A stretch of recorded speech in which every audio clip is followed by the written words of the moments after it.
सुदेवसुतं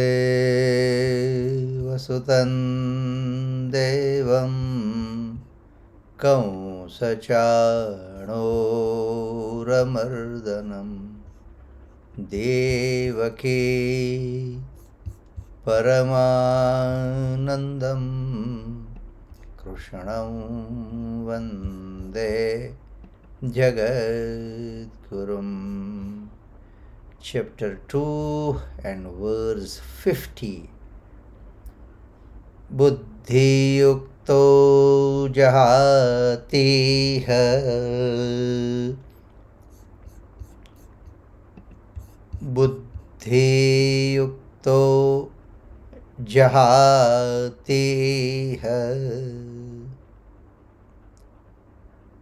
Ubhe sukruta dushkrute. Ubhe sukruta dushkrute.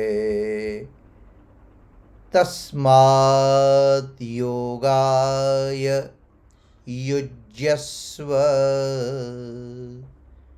Tasmat yogaya yujyasva. Yoga karmasu kaushalam. Yoga karmasu kaushalam. Endowed with equanimity, one frees the self in this life from good, virtue, and evil, vice alike. Therefore, devote yourself to this yoga of equanimity. Skill in action lies in the practice of this yoga. Alright, so in these words, Bhagavan explains the result of equanimity of mind. This is the very famous quote, and among the seekers of Bhagavad Gita or the students of Bhagavad Gita, yoga karmasu kaushalam. Karmasu kaushalam yoga. Right. Now, we'll try to understand that. Okay. It started with buddhi yukto jahatiha ubhe sukruta duskrute. Buddhi, a person endowed with equanimity, becomes free from virtue and vice like omnipresent God. So, what is expected? Endowed with equanimity. Samatvam, that is more important. Becomes free. Who will become free? The person endowed with equanimity becomes free from virtue and vice, like omnipresent. That's the beauty. Nar apni karani kare to nar ka Narayan ho jaye. That is a very good saying in Hindi. Nar, human. Apni karani kare means if he performs his duty, which is expected by the scripture, or if the person lives his or her life as per the guideline of scripture or as per the guideline of sages, the great soul.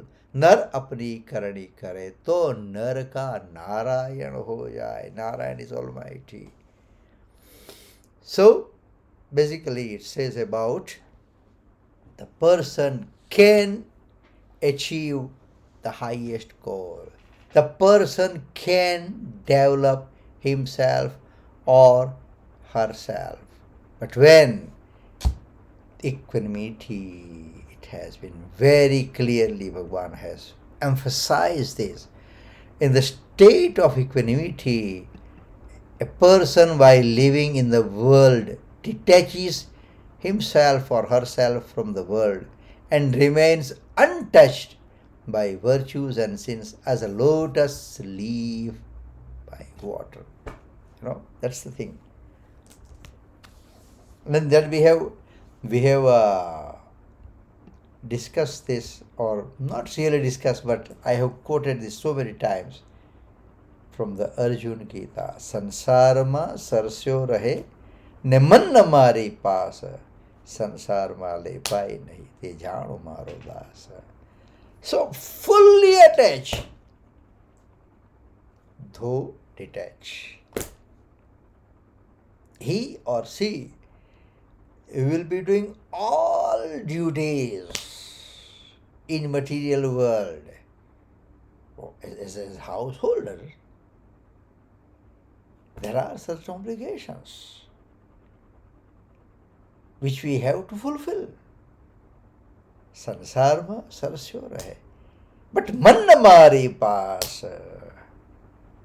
But in spite of doing all the expected duties, or in spite of fulfilling all the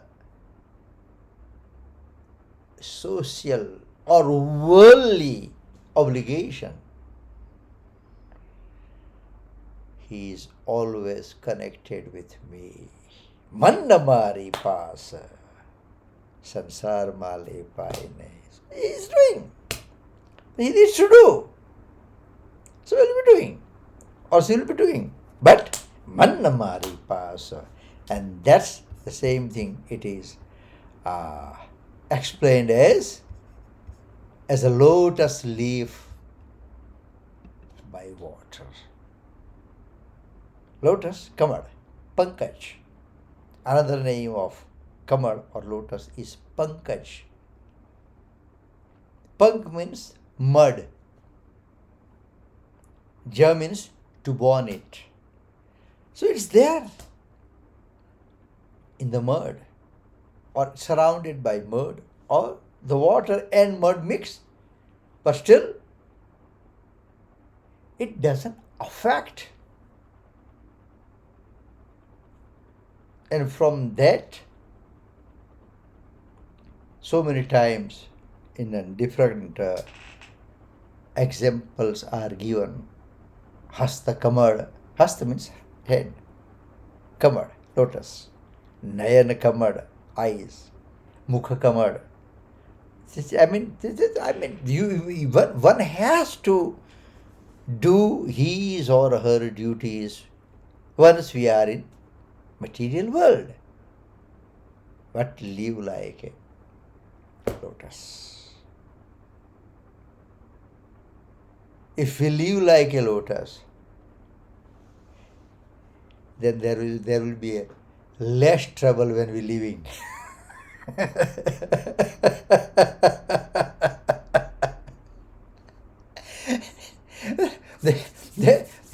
There is no exception. One has to live at some point, which is some point that we don't know. Has to live. But if we live nicely, then living will not be a problem.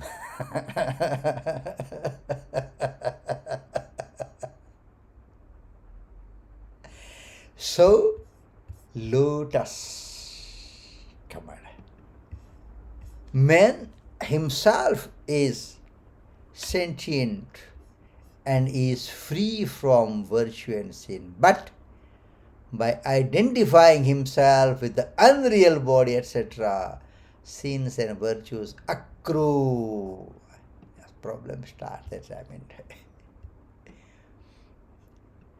It's very clearly mentioned here. It's very clearly mentioned here.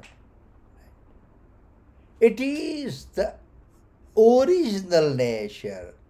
Man himself is sentient and free from virtue and vices. Then why it happens? The person identifying himself or herself with this body. That's natural. It's going to happen with you, it's going to happen with me. And that's why it has written earlier or explained earlier. Lotus is there. We have to live in this world. We have to live in this world of reality. But if we learn how to keep ourselves detached, that can only possible if gradually we start practicing connecting ourselves with inner. The more we get connected with ourselves within inner, gradually it will help us. So what happened? We can be in the crowd, yet can alone. The crowd, yes. Surrounded by the crowd, still can be alone. So he does not identify himself with the unreal. He will remain untouched by virtues and sins and unconnected with them like the sky. Tasmad yogaya yujyasva. Therefore, devote yourself to the yoga of equanimity. Now we have good 3 sessions we had just to understand the different definition of yoga. Basically, yoga means to connect.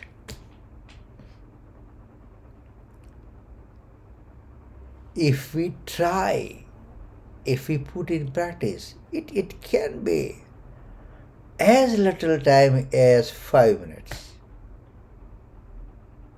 And gradually we can increase that. The problem is that we don't talk to ourselves. We are scared to be alone. And most unavoidable nuisance of this time is cell phone. It is nuisance, unavoidable.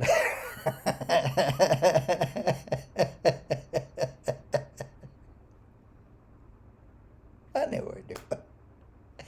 Need to practice that. 5 minutes. Forget about everything. To be detached with the world and this and that. Forget about all. Forget even about to connect within or with ourselves. Just start to put in practice that okay, this specific time, I won't keep phone with me. and don't say that when you're working. Obviously, when you work, you're not going to say it is understood that you're not going to have that phone with you. But besides that, you don't doing anything, and still you can keep yourself away from the phone. It will be a good beginning. It will be a good beginning. Just give it. And then who says that for 6 hours and 8 hours?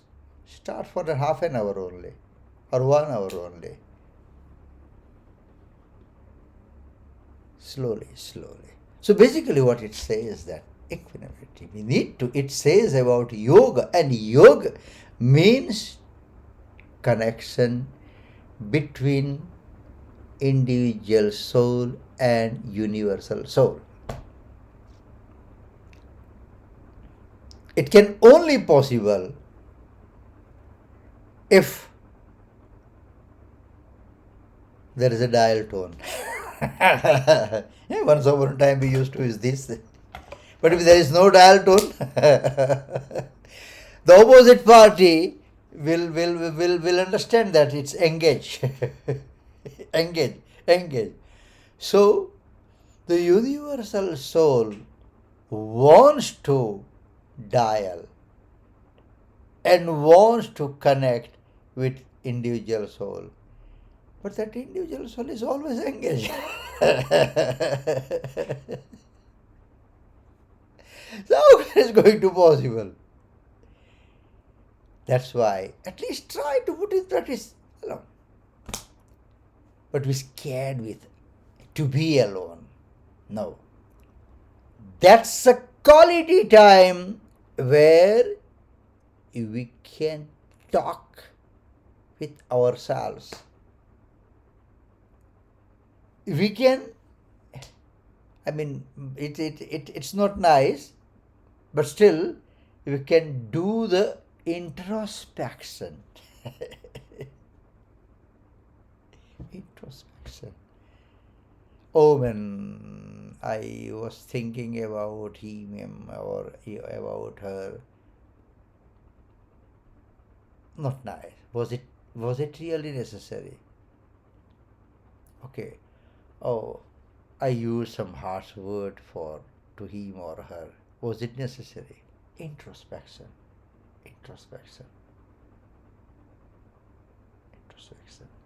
But that can only possible if we are alone.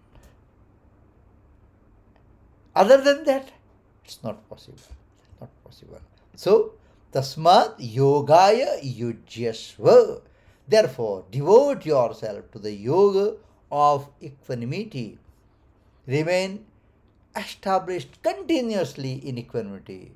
You cannot attain that equanimity so long as you have attachment and aversion. You are the knower of pleasure and pain. It means that you are different from them and you are as an onlooker who remains equanimous. So realize that equanimity, pain and pleasure. And then that's why there is a word in Gujarati, Hindi, Sanskrit, I'm sure in Marathi also, tatastha. Tata, shore, bank. Stha, sthir, stable.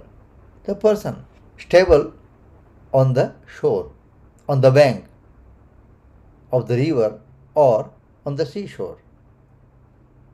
Stable. Why? It's a quality. Waves are coming. You see from far, it comes. Then it disappears. It merges. So where it has come from the ocean, and when it got merged in the ocean, pain, pleasure, misery, happiness, joy, pain, sorrow, and will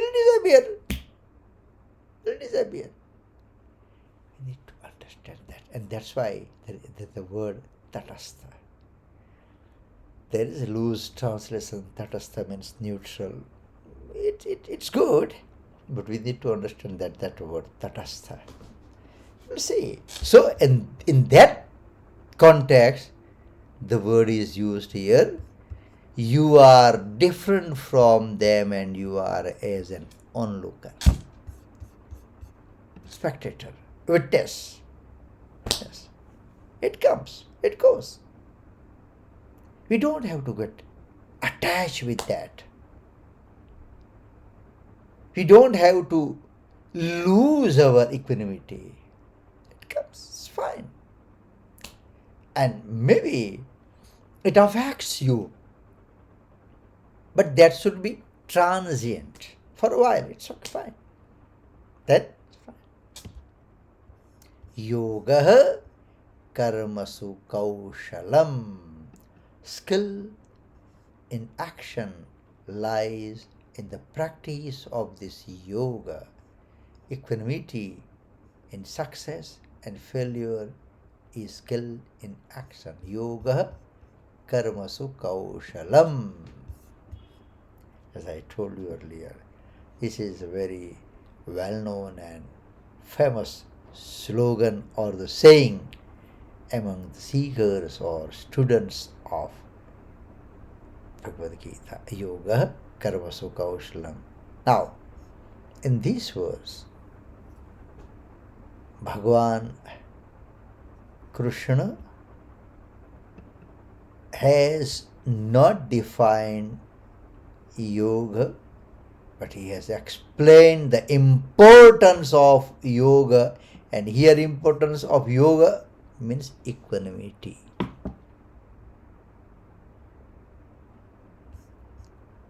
If we interpret this as skill in action is yoga, Pandita Swami Ram Sukdas ji has very clearly and very nicely explained that skill in action is yoga.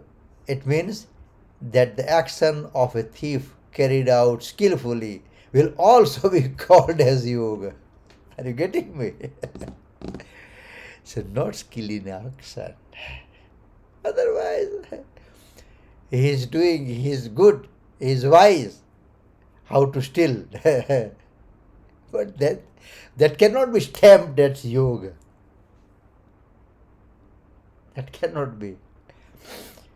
Swamiji has explained this very nicely. Therefore, this interpretation does not seem proper. Some people may define yoga skill in action approved by the scriptures, but by doing so, the people will be bound by the fruits of action and will not be able to attain equanimity. Therefore, it is proper to interpret equanimity in action as skill or wisdom. The reason is that he who remains even-minded while performing action is not bound by such action or its fruits.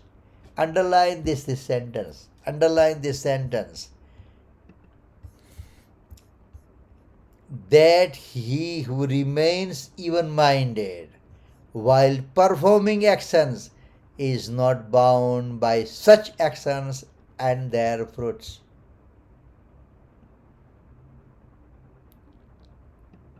Need to perform the action, but even-minded.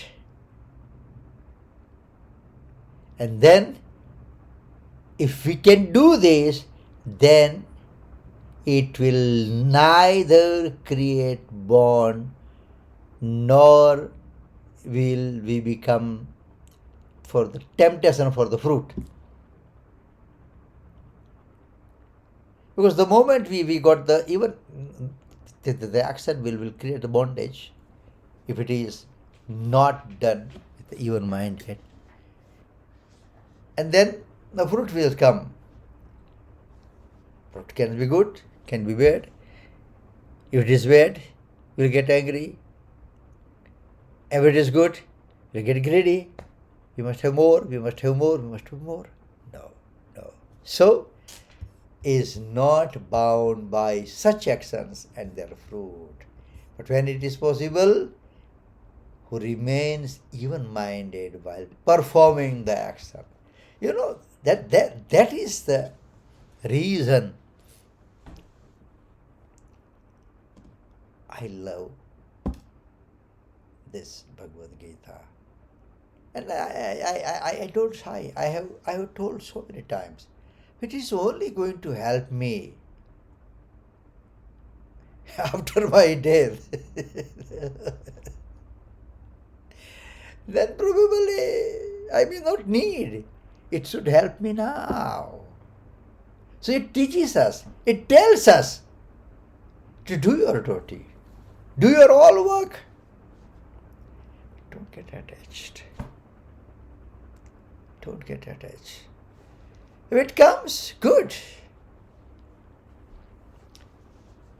We have seen, we have, taken this good, powerful character of Nachiketa quite a few years back, part of our Shravan month's special subject, Nachiketa, who went to Yama. Yama is god of death. And he really wants some vidya. I'm not going in detail that. Okay, Atma Vidya. Yama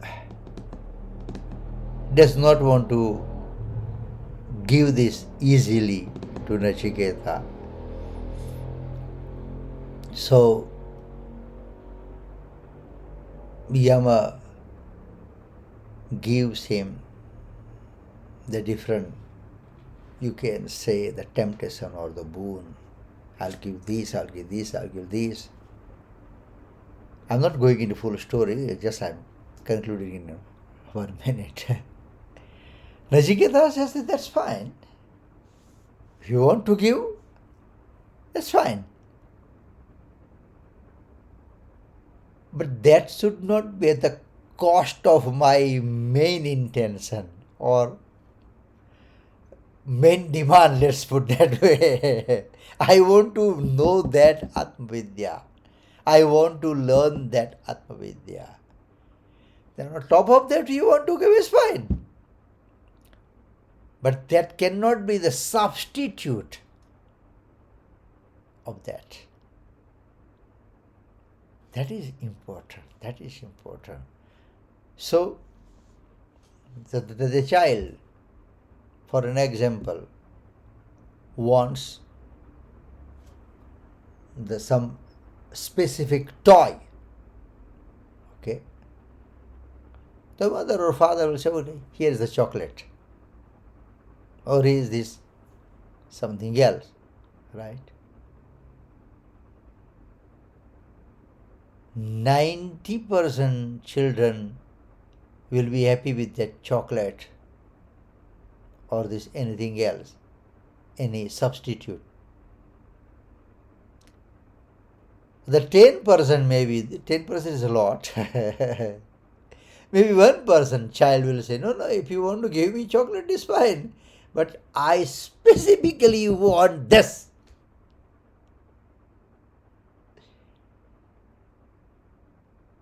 So there are no substitute, not at the cost of this. And then we get, since I'm on this topic, we get there are so many inquiry, maybe there is a hidden agenda behind the inquiry. It's 20 hours. But Guruji, if we don't do the harad or barmu, whatever it is, right? And if we feed the old people, that is your social duty. If you need to feed the old people, that's not, you're not doing something extra. If you want to do it. I'm not against of that, but that should not be at the cost of the rituals which are prescribed in our scripture. Second chapter, no, first chapter. In the first chapter, Arjun, it is mentioned very clearly. Lupta Pindodaka Kriya. Arjun says, Arjun shows his concern to the Bhagwan. is going to happen, who will do the pindadan and this and that. So there are the roots in the scripture. But we want to escape. Want to escape. No, it is important. It is important. So whatever you do, whatever we do, it's on and above. But that cannot be the substitute. No, never. Then we try to say, no, but dharaila ne hu khawdavano. No. At this particular time, he is hungry or she is hungry, and it's, as a householder, it's your duty to do that.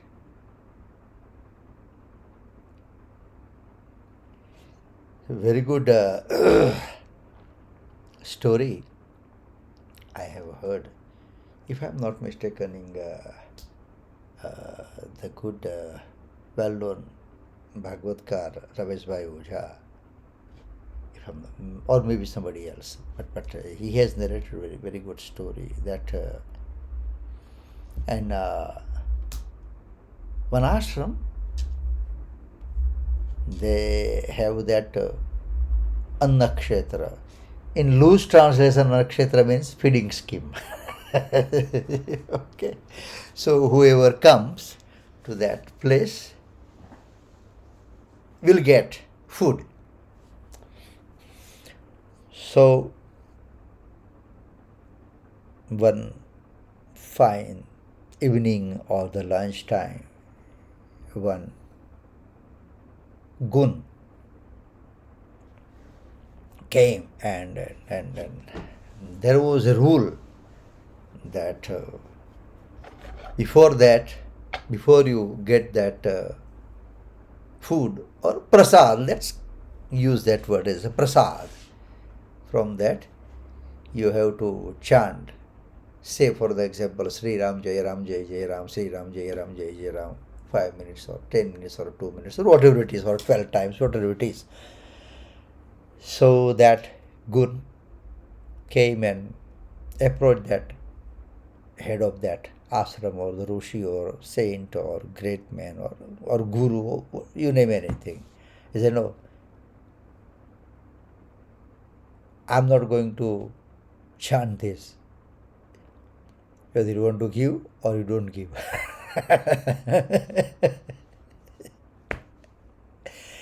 And that head of that institution said, no, but this is our rule.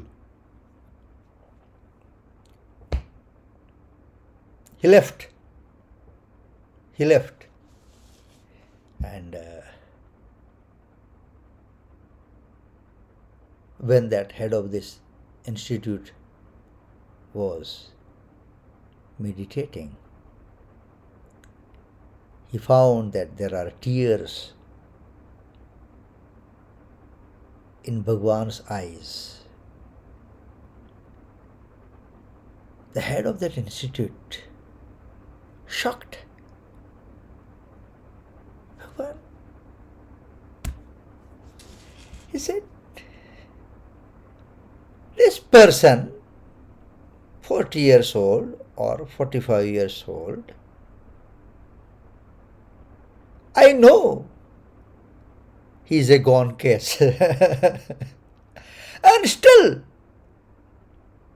I am looking after his body since last 40 years or 45 years or whatever it is. Number doesn't matter.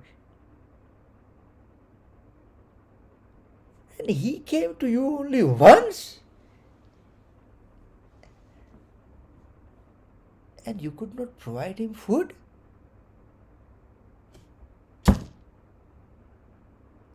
The message itself is there. You got my point.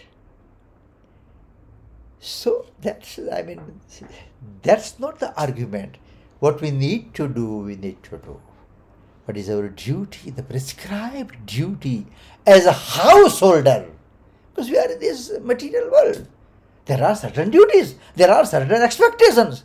One must do it. સંસારમાં સરસ્યો રહે ને મન મારી pass, સંસારમાં લેપાય નહીં તે જાણ મારો દાસ. Yes. Need to do all the duties, need to fulfill all the obligations. But yes, I will keep myself engaged with Almighty.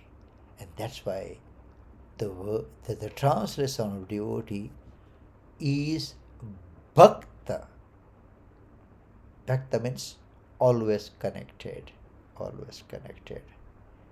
Who doesn't feel himself or herself as a separate or separate entity.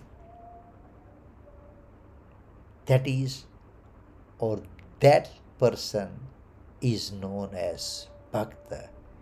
We have the sad belief, Harine bhajata jinko nilaj.